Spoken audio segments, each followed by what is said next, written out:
Hello दोस्तों, क्या हाल चाल। मैं विपुराम शर्मा एक बार फिर आप लोगों का स्वागत करता हूं आपके प्यारे से परिवार द एनवाई में, नेशनल यूथ एकेडमी में। दोस्तों, बात करते हैं यहाँ पर मैं आप लोगों के लिए लेकर आता हूँ बेहतरीन से बेहतरीन ट्रिक्स, जिसमें जितने भी विद्यार्थी अपने यूपी बोर्ड के माध्यम से बिहार और एमपी में अपनी परीक्षा देने वाले हैं 2024 में 12th की यानी कि इंटरमीडिएट की परीक्षा, उसके भौतिक विज्ञान यानी फिजिक्स के लिए मैं यहाँ पर कंसेप्चुअल पॉइंट्स लेकर के आता हूँ, पॉइंट टू पॉइंट आपको चीज़ें समझाता हूँ। ठीक है, उम्मीद है आपको ये सारी क्लासेस बहुत अच्छे से समझ में आ रही होंगी और इसी तरीके से हमको प्यार देते रहिए और हमारी वीडियोस को रेगुलर लाइक और शेयर करते रहिए अगर आपको वीडियो समझ में आ रही है तो। ठीक है, चलिए तो दोस्तों आज का सफर स्टार्ट करते हैं। और आज की बात करें तो लेक्चर नंबर 44 टाइप नंबर 7 है, चैप्टर नंबर 2 है और यहाँ पर है पॉइंट हमारा अनंत क्रम में जुड़े संधारित्रों का परिणामी ज्ञात करना। इससे पहले हमने सारी ये आखिरी टाइप आपकी आज यहाँ पर न्यूमेरिकल खत्म हो जाएंगे। बहुत दिनों से सोच रहे थे इतना लंबा चैप्टर चला दिया, ऐसा कुछ नहीं है। आपको मैं बिल्कुल इजीली तरीके से करा रहा हूँ, सिलेबस की बिल्कुल भी टेंशन नहीं लेनी, वो सब मेरी जिम्मेदारी है। बस मैंने आपको क्या बताया, आप प्रैक्टिस जितनी ज़्यादा कर लेंगे अपनी टेक्स्ट बुक से, एनसीईआरटी से या आपके कॉलेजेस में जितनी बुक्स लगी हुई हैं तो वहाँ पर आप क्वेश्चन को कर सकते हैं। तो जो भी क्वेश्चन में कोई दिक्कत हो, व्हाट्सएप ग्रुप हमारा है, वहाँ पर आप उसको सेंड कर सकते हैं 9634519461 पर। आप अपनी कोई भी डाउट्स हैं इस टॉपिक से रिलेटेड आप वहाँ पर हमसे बात कर सकते हैं। ठीक, चलिए दोस्तों तो बात करते हैं आज की। तो देखें जरा, संधारित्रों को श्रेणी क्रम में जोड़ना, समांतर क्रम में जोड़ना, ये सारे के सारे पॉइंट्स आपको करा दिए गए हैं। ठीक है, चलिए तो आज बात आ जाती है अनंत की। अनंत अगर क्रम में जोड़ दिया जाएगा तो कैसे होगा। मेनली जो टॉपिक है वो आईआईटी जैम के अंदर आता है, आईआईटी जी में भी कई बार पूछ लिया जाता है। जो क्वेश्चंस मैं आपको आज कराऊंगा वो आईआईटी में भी आए हुए हैं। ठीक है, इनफाइनाइट सीरीज ये समझ लें आप कि आईआईटी जी का सबसे फेवरेट टॉपिक है कैपेसिटर में से अगर क्वेश्चन पूछा जाए तो। ठीक है, चलिए दोस्तों बात करते हैं, आज की क्लास स्टार्ट करते हैं एक नए मोटिवेशन के साथ में। देखें जरा ध्यान से आप, एक जगह बहुत अच्छा छोटा वाक्य है लेकिन बहुत अच्छा सा वाक्य लिखा हुआ था कि हारा वो ही जो लड़ा नहीं, हारा वो ही जो लड़ा नहीं। यानी दोस्तों इस छोटे से वाक्य में कितनी बड़ी सार्थक बातें यहाँ पर छिपी हुई हैं। अगर आप इसको ध्यान से समझेंगे कि जो लड़ा नहीं वो ही हारेगा, यानी आपकी हार का सबसे मेन कारण यहाँ पर क्या है कि आप लड़ना नहीं चाहते, अपनी कमियों से लड़ना नहीं चाहते। यहाँ पर ऐसा नहीं है कि आपने मम्मी पापा से लड़ना है या आपको पढ़ने नहीं दे रहा तो किसी के बहन भाई से लड़ना है, नहीं। आपको अपने अंदर जो कमजोरियां हैं उन कमजोरियों से, जितनी भी वीकनेस है आपकी सारी स्टडी से रिलेटेड, उन सभी कमजोरियों के ऊपर काम करना है और उनको अपनी बॉडी से दूर कर देना है, अपने माइंड से भी दूर कर देना है। अब आप बोलेंगे जी कमजोरियों को पहचाने कैसे। देखिए जब आप पढ़ते हैं ना तो हम हमेशा अपने प्रति ईमानदार होते हैं कि नहीं होते हैं। अपने आप से कभी झूठ नहीं बोलना चाहिए। अगर आप क्लास में बैठे हैं तो अपने टीचर से झूठ बोल दो चल जाएगा, स्टूडेंट से झूठ बोल दो चल जाएगा, लेकिन जब भी आप एकांत में बैठे तो हमको पता होता है कि क्या हमको ये चीज़ें आती हैं, क्या ये टॉपिक मुझको आता है या नहीं आता है। तब वहाँ पर दोस्तों हमें एकदम सच बोलना चाहिए कि हाँ मुझको ये नहीं आता है, और फिर उसके ऊपर हमको दुगनी मेहनत करनी चाहिए। और आप देखेंगे 5 या 6 घंटे के आपको वो चीज़ आती हो जो चीज़ आपको पहले नहीं आती थी। ठीक है, चलिए स्टार्ट करते हैं आज की बात को। तो अनंत विस्तार को मैं आपको समझाऊंगा एक कंसेप्ट के थ्रू। तो यहाँ पर एक एक करके क्वेश्चन करने स्टार्ट करते हैं, क्वेश्चन से ही आपको चीजें क्लियर हो पाएंगी। ठीक है, तो देखें जरा, पहला क्वेश्चन यहाँ पर मैंने कहा आप लोगों के लिए।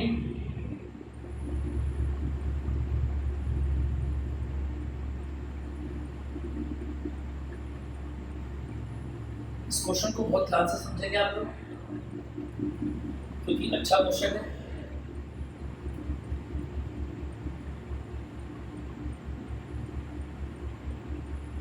नीचे एकदम स्ट्रेट है, ठीक है, नीचे एकदम स्ट्रेट है।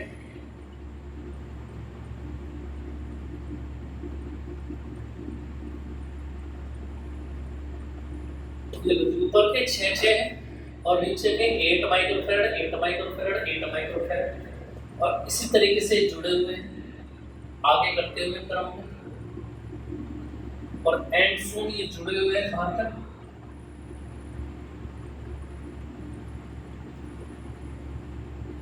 अनंत तक ये जुड़े हुए हैं। क्लियर बात समझ में आ पा रही?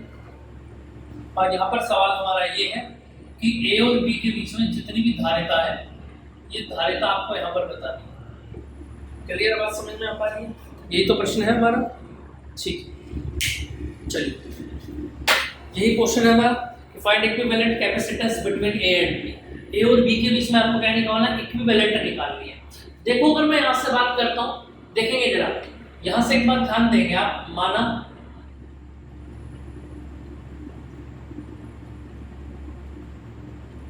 ए व बी के मध्य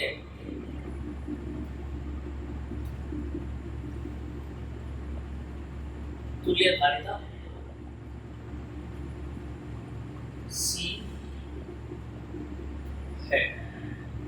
ए और बी के बीच में आपने कितना माना है इसको, ए और बी के बीच में सी माना है। कितना माना है, सी आपने वैल्यू को माना है। ठीक है, चलिए क्लियर है? हाँ इसको बंद कर दो। ठीक, चलिए तुल्य धारिता सी माना है। अब यहां से एक बात ध्यान देंगे आप, क्या ये बहुत समझने वाला पॉइंट है आपके लिए।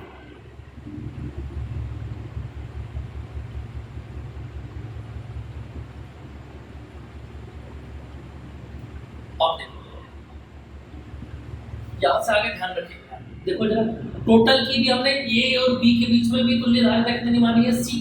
क्लियर बेटा की बात? अब देखो 8 6 8 6 8 6 8 6 बिल्कुल इसी क्रम में जुड़ता जा रहा है कि नहीं जुड़ता जा रहा है, बताओ जरा। ऐसे ही है ना? तो एक काम कर लेते हैं, पहले वाले बॉक्स को हम खाली छोड़ देते हैं, बाकी का जितना भी बचा हुआ है इस सब की तुल्य धारिता कितनी मान लेंगे, सी मान लेंगे। क्या मान लेंगे तुल्य धारिता इस पूरे की, सी। कितनी धारिता मान ली आपने इसकी पूरे की, सी धारिता आपने मान ली। क्लियर है? इसको आप ऐसे डैश डैश से दिखा सकते हैं, यहाँ पे लिख लेंगे बाद में। ये ऐसे होंगे क्वेश्चन डायग्राम से, इसमें घबराने वाली कोई बात नहीं है। ठीक है, चलिए अब देखो जरा इस पूरे की कितनी मान ली मैंने, सी मानी। ठीक है, चलिए तो अब यहाँ से अगर मैं बात करूँ तो ए और बी के बीच में कितना संधारित्र है, 6 माइक्रो 8 माइक्रोफैराड का। 6 और सी कैसे क्रम में बोलूँ, 6 और सी कैसे श्रेणी में, और 8 कैसे बोलूँ समांतर में। भाई 8 6 और सी श्रेणी में, और उसके बाद समांतर में किसके साथ होंगे, 8 के साथ होंगे। क्लियर आ रही है कि नहीं आ रही बात समझ? यानी कि अगर मैं आपसे बोलूँ क्या, यहाँ से अगर मैं क्वेश्चन को बोलूँगा, इधर आ जाओ, इक्विवेलेंट की अगर मैं बात करूँ तो 8 तो है समांतर में, 8 और ये दोनों कैसे श्रेणी में, तो श्रेणी वाले कैसे जुड़ेंगे, श्रेणी वालों की तो गुणा हो जाती है। अगर आपको याद हो ऐसे जुड़ेंगे ना 1/6 + 1/c, तो 1/6 + 1/c को जोड़ के कितना आ जाएगा, उल्टा हो जाएगा 6c/c + 6। ठीक है, इसको जल्दी से देखेंगे आप। चलिए 24 साल की बात स्टार्ट करते हैं। पूरे का से आ जाता है 6 + c। ठीक है, इसकी मल्टीप्लाई यहाँ पर करेंगे तो 8 से 48 और 8c + 6 × c। इसकी मल्टीप्लाई यहाँ कर देंगे क्रॉस मल्टीप्लाई, तो देखिए जरा यहाँ पे 6 की जब c में करेंगे तो 6c + c² = 48 + 8c + 6c। तो देखेंगे ना 6c से 6c कैंसिल हो जाएगा, और यहाँ से आगे की बात को स्टार्ट करूँ, c² - के 8c और -के 48 = 0। अब ये क्वाड्रेटिक इक्वेशन बन गई हमारी, है ना दोस्तों। और क्वाड्रेटिक इक्वेशन हम सोल्व कर सकते हैं बहुत आराम से। देखेंगे अगर आप यहाँ से अगर मैं बात करूँ तो कुछ इस तरीके की इक्वेशन बनाने की, मल्टीप्लाई करके आ जाए 48 और माइनस करके आ जाए कितना, 8 आ जाए, तो सीधी सीधी बात है 12 - 4। तो यहाँ से आगे अगर मैं स्टार्ट करता हूँ तो 12c - 4c - 48 = 0। इसको इसका एलसीएम लेंगे आप, तो एलसीएम यहाँ से कितना आ जाएगा, c - 12 + 4 आ जाएगा, c - 12 0। तो यानी ये आ गया c - 12 और c + 4 = 0। क्लियर है? अब यहाँ से दो वैल्यूज आपको दिखाई देंगी। अगर मैं बात करूँ c माइनस 12 इक्वल टू 0, तो c इक्वल टू कितना आ जाएगा, 12 आ जाएगा। और दूसरे की अगर मैं बात करूँ इक्वेशन की, तो ऐसे कितना बनेगा, c प्लस 4 इक्वल टू 0, यानी c इक्वल टू माइनस का 4। माइनस लाने का कोई मतलब है नहीं, तो उसका सीधा सीधा आंसर कितना हो जाएगा, c इक्विवेलेंट इक्वल टू 12, यही इसका आंसर हो जाएगा। इतनी बात क्लियर समझ में आ पा रही, समझ में आ गया। तो इस तरीके के जो क्वेश्चंस होंगे जहां पर अनंत क्रम में संधारित्रों को जोड़ा जाएगा, वहां पर आपको सीधा सीधा याद रखेंगे शुरू के दो कैपेसिटर को जो एक जैसे हैं, याद रखना एक जैसे हैं, वो शुरू के दो एक जैसे रखेंगे, बाकी के उनके सिमिलर को सबको हटा के उसकी जगह एक सी मानेंगे, ठीक है। और इसको श्रेणी में और बाकी सारे समांतर में जोड़ के क्वाड्रेटिक इक्वेशन बनाएंगे, यहां से वैल्यू प्लस वाली आप निकाल देंगे और वही प्लस की वैल्यू आपका क्या बन जाएगी, आंसर बन जाएगी, ठीक है। चलिए इसको कॉपी कर सकते हैं, स्क्रीनशॉट लेना चाहे तो ले सकते हैं बड़ा आराम से। बाकी इसके बाद फिर मैं नेक्स्ट क्वेश्चन कराता हूं इसका। चलिए तो दोस्तों नेक्स्ट क्वेश्चन इसका बिल्कुल ऐसा ही, आपको एकदम क्लियर समझ में आएगा। एग्जांपल नंबर 2,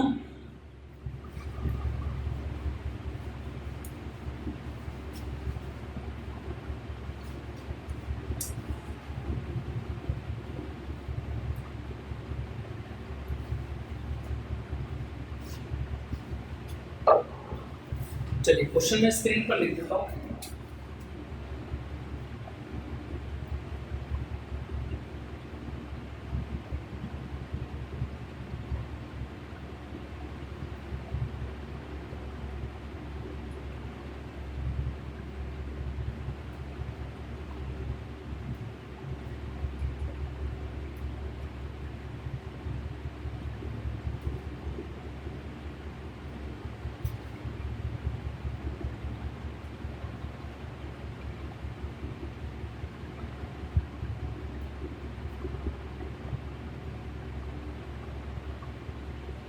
इस तरीके से आपको सीरीज में रखा हुआ मिलेगा। क्लियर आ रही है बात समझ, यहाँ तक की बात क्लियर है आपको।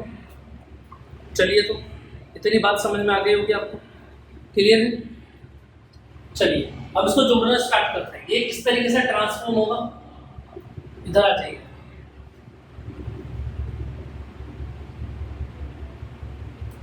सबसे पहला सी बना तो इसको आपने सी कर दिया। दूसरा क्या देखें, जरा सीधी सी बात देख लेते हैं, पहले के एक सीरीज इनकी बना लेते हैं, है ना। बाकी सब साइड में तो इन्फिनिटिव आपको मिलेगा। देखो जरा सी और सी कैसे क्रम है, श्रेणी में है, और श्रेणी में जब आप जोड़ेंगे तो कितना बन जाएगा, देखो जरा एक बन जाएगा c/2। फिर दोबारा से जब श्रेणी में जोड़ेंगे इन तीनों को आप 1 2 3 4, तो c/4 और c/8।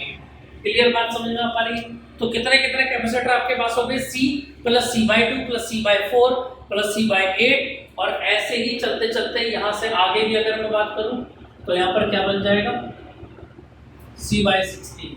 अगर मैं यहाँ से जोड़ूँ इनको तो c इक्विवेलेंट कितना आ जाएगा, बोलो जरा। सारे के सारे समांतर में है तो उसको लिख देंगे आप समांतर में, और जोड़ो जरा c plus c/2 plus c/4 c/8 c/16 and so on infinity. c equivalent, c बाहर आ गया दोस्तों, तो 1 प्लस 1/2 1/4 1/8 1/16 और एंड सो ऑन इंफिनिटी। अब यहाँ से एक बात बहुत अच्छी समझने वाली ये है कि यहाँ पर हर बार याद रखना जीपी बनेगी, ज्योमेट्रिकल, ठीक है। यानी देखो जरा कैसे इसको हम हिंदी में गुणोत्तर श्रेणी बोलेंगे। देखो जरा, ये प्रथम पद है, ये द्वितीय पद है, तृतीय पद है, चतुर्थ पद है। इस तरीके से पदों की संख्या बढ़ती जा रही है और आखिर में बन रहा है अनंत। यानी ये क्या है, ये अनंत पदों का योग है। क्या है ये, अनंत पदों का योग। और याद रखना अनंत पदों का योग, इसका फॉर्मूला आप याद रखेंगे यहाँ से। अनंत पदों का योग है s इन्फिनिटी बराबर a/1 - r। ये फॉर्मूला होता है अनंत पदों के योग का। यानी c को छोड़ के जितने भी पद बने हुए हैं सभी को आप जोड़ देंगे। और याद रखना a क्या होता है, यहाँ पर a बराबर क्या है, 1, इसको बोलते हैं प्रथम पद। अब हर क्वेश्चन में आप याद रखेंगे। और r क्या होता है, अनुपात। अनुपात कैसा होता है, बाद वाले पद का पहले पद के साथ।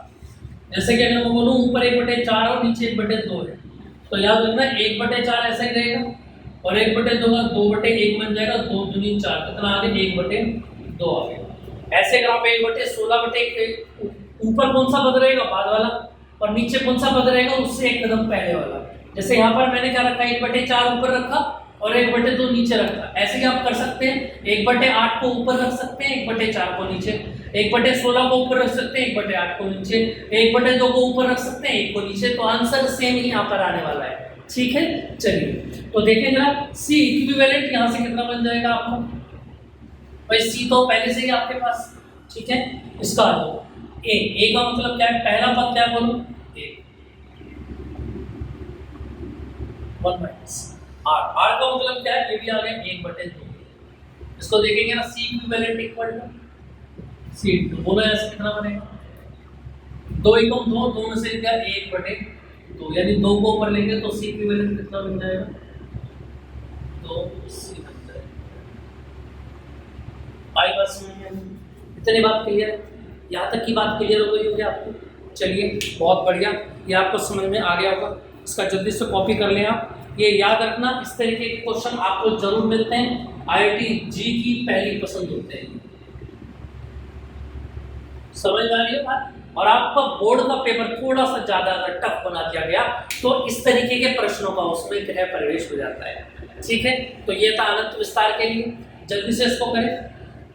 इसके बाद फिर एक क्वेश्चन मैं आपको देता हूँ सिंपल सा, जो आप घर से करके लाएंगे। चलिए जी, इसका स्क्रीनशॉट लेना चाहे तो ले सकते हैं आप, जल्दी से ले, फिर इससे आगे क्वेश्चन में लिखता हूँ। चलिए भैया, एग्जाम्पल नंबर 3 में यहाँ पर लिख देता हूँ, बाकी करेंगे आप लोग घर से। ठीक, और इसका आंसर कमेंट में जरूर कमेंट करेंगे आप लोग, मुझे जरूर बताएंगे। मैं भी तो देखो आप प्रैक्टिस कितनी अच्छे से कर पा रहे हैं। क्वेश्चन नंबर 3 ए पोर्शन, ये बहुत बढ़िया क्वेश्चन है, याद रखना, और बहुत कम जगह ही आपको ये देखने को मिलेंगे। ठीक है, आपके स्कूल कॉलेजेस में भी बहुत ही रेयर ही केस होगा जो स्कूल में इस तरीके के प्रश्न आपके कराए जाएंगे।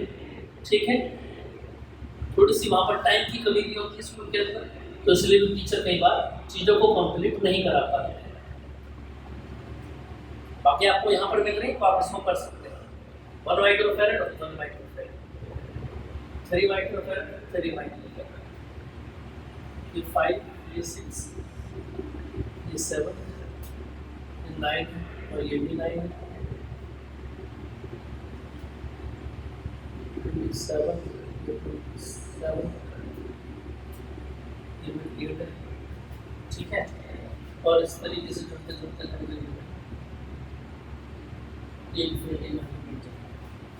क्लियर। चलिए, इसका आंसर आप लोग सभी कमेंट में बॉक्स में कमेंट करेंगे।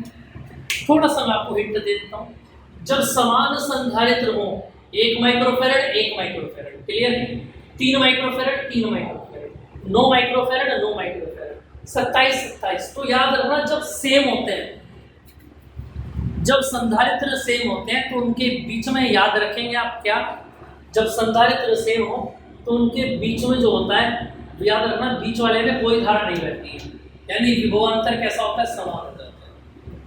समझ में आ गई बात। तो एक सीरीज ऊपर बनेगी 1 3 9 27 की, कैसी बन गई, जीपी बन गई, सीधा बराबर लगाएंगे एस अनंत बराबर a/1 - r, और बिल्कुल यही सीरीज नीचे बन गई 1 3 9 27। तो दोनों को पहले अलग अलग जोड़ेंगे और जो भी आएगा उसको फिर समांतर में आप जोड़ देंगे। क्लियर है, ये बात समझ में आ गई होगी आपको। जिन बच्चों को समझ में नहीं आया वो कमेंट कर देंगे, नेक्स्ट वीडियो में मैं आते ही बताऊंगा। बाकी इस क्वेश्चन का आंसर आप कमेंट बॉक्स में कमेंट जरूर करेंगे। मिलते हैं फिर नेक्स्ट क्लास में। चलिए दोस्तों, और जैसा कि मैंने आपको बताया था, हारा क्या बताया था मैंने आपको, जो लड़ा नहीं वो ही केवल हारेगा, जो लड़ेगा वो नहीं हारने वाला। ठीक है, जय हिंद।